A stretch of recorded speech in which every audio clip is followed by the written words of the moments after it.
Olá, amigos do canal Geomasa, como é que vocês estão? Tudo bem? Tudo tranquilos? Nós viemos para mais uma edição do seu Jornal do Masa.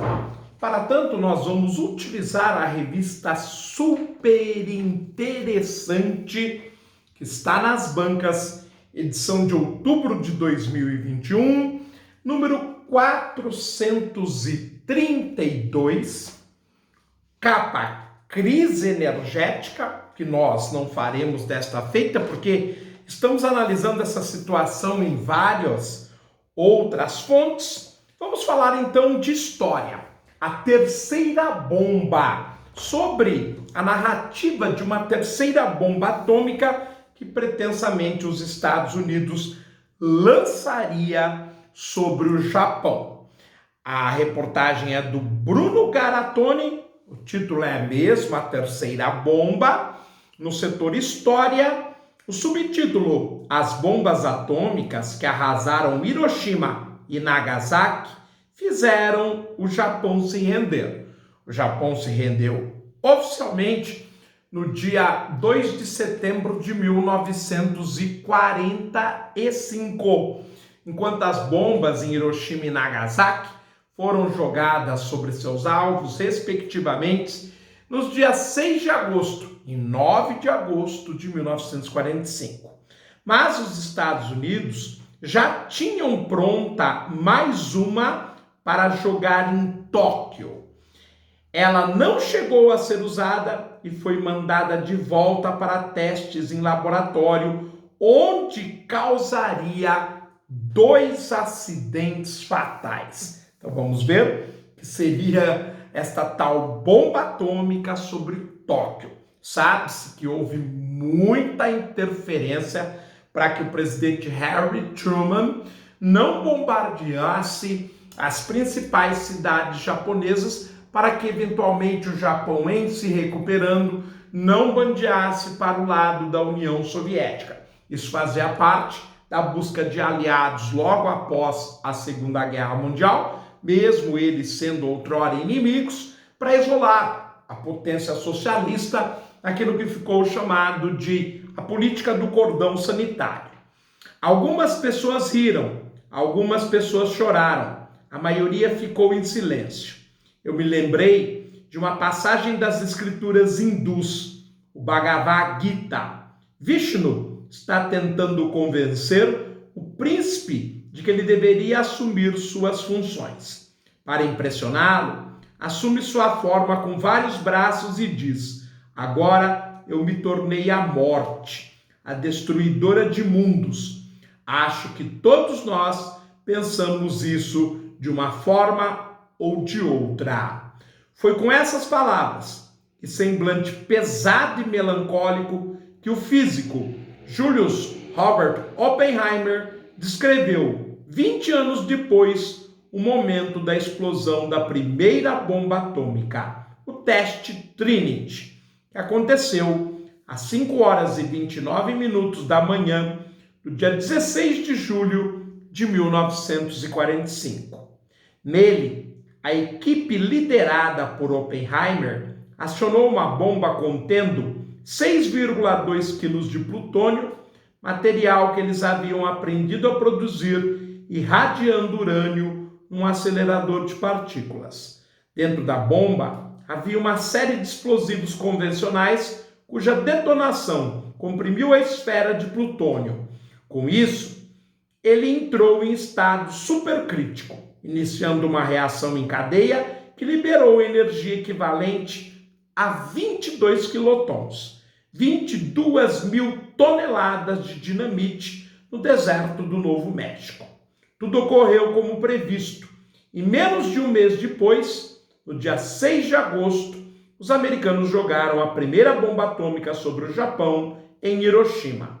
3 dias mais tarde, dia 9 de agosto, veio a segunda bomba em Nagasaki. A primeira era de urânio, a segunda de plutônio. A primeira chamava-se Little Boy, a segunda Fat Man. O resultado disso foi tão apavorante, com mortes numa escala tão gigantesca e de formas tão novas e sinistras, dezenas de milhares de pessoas foram envenenadas pela radiação, queimadas vivas pelas ondas de calor, simplesmente vaporizadas pela onda de choque, que o Japão se rendeu uma semana mais tarde, no dia 15 de agosto. Mas, por muito pouco, a coisa não foi além. Na véspera, dia 14 de agosto, o presidente americano Harry Truman informou o embaixador britânico que os Estados Unidos iriam lançar uma terceira bomba atômica sobre Tóquio. Pois é, gente. Lembrando a vocês que a questão da explosão das bombas atômicas são muitas vezes questionadas porque eles ganharam a capacidade de destruir cidades. E antes da bomba atômica, o máximo que se fazia era destruir bairros. Eu digo um único artefato. O presidente anterior, Franklin Delano Roosevelt, queria chamar a cúpula militar das 3 Forças Armadas do Japão, fazer um teste num atol do Pacífico e pedir para que eles cessassem a guerra, que o Japão não fosse bombardeado. Porém, seu sucessor, Harry Truman, ele era ligado à máquina militar e agia de forma bastante diferente.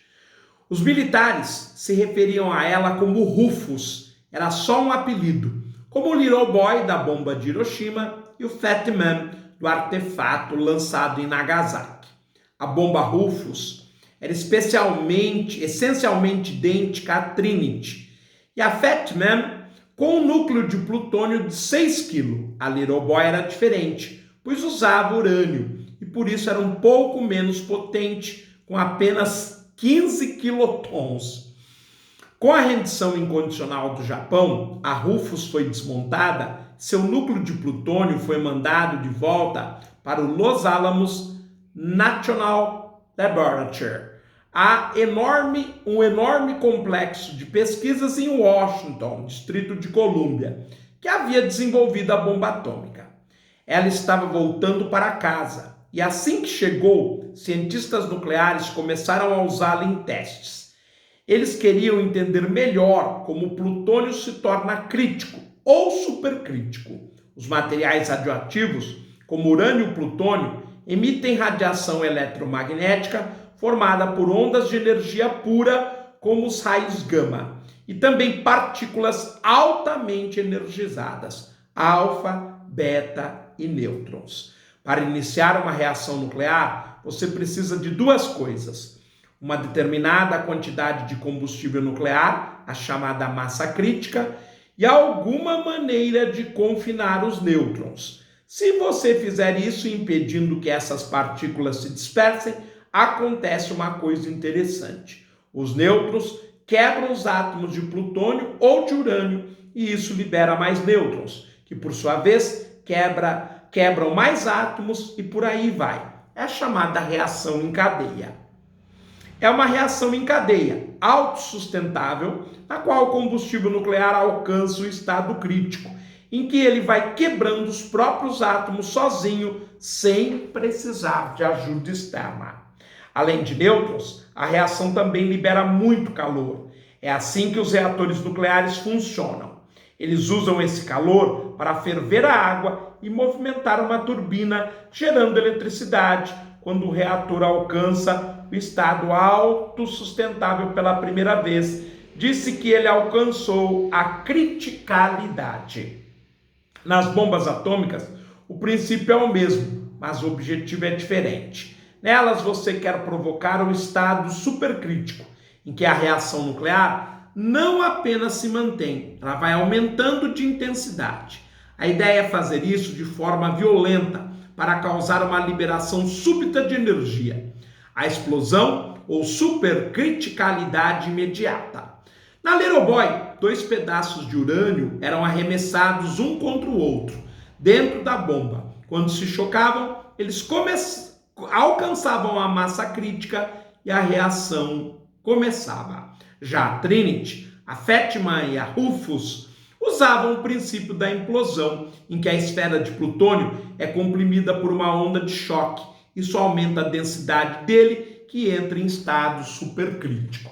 Basicamente, você pode ter a ideia que a bomba de urânio ela é formada por duas partes, como se fossem duas calotas de carro. Ao ser acionados pela espoleta, esse material, essas duas partes se encontram e atingem a massa crítica.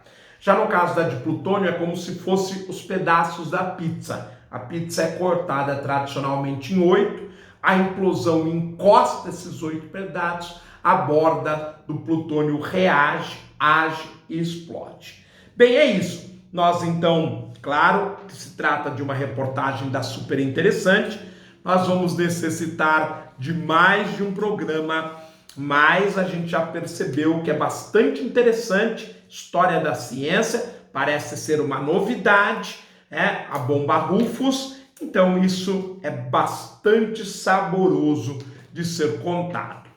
É super interessante, na verdade a ciência tem esse sabor, porque são sempre coisas bastante construtivas, edificantes. Já quando a gente utiliza os jornais, a tendência, as revistas semanais, é se falar muito sobre crises, sobre problemas, e isso às vezes a gente fica um pouco triste.